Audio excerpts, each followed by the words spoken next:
So this is going to be a comparison between 1080i 50i and 720p 50p. Now, I'm mainly doing this because I discovered that the 720p inside the HVX 200, 200A, the 170 and the 171, which I shot this video on, the 720p, which is kind of the main thing that filmers were using to film skateboarding, is actually the 1080i image downsampled back down to 720p, even though the sensors are actually 960 by 540.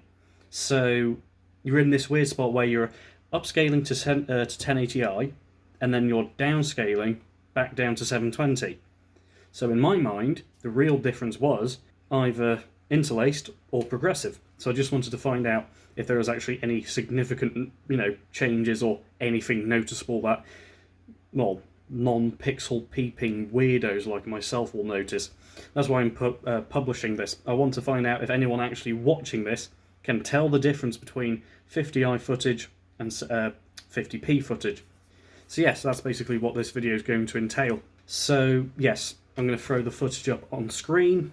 Anyway, thank you for watching. Please leave a comment with what you if you notice anything different, or just which one looks more pleasing to you.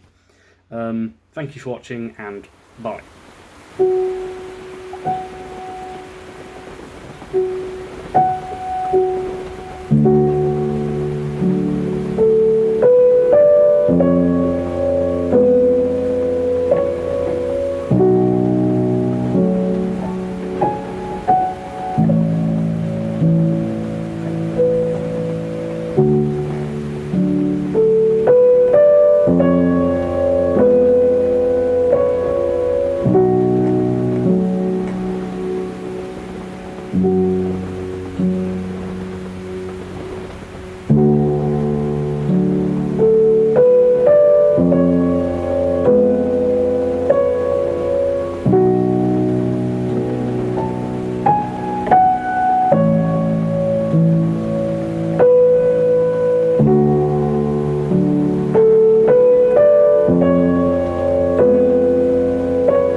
obviously that wasn't the greatest, demonstration I could have done.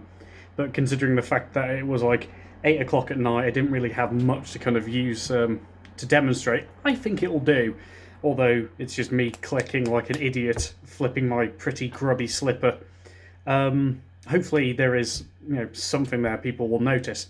So thank you for watching that pretty horrendous video. Yeah, please comment below and whatever, and just tell me if you can notice a difference or which one you prefer. So yeah, thank you for watching whatever the hell that was, and yeah, have a good day.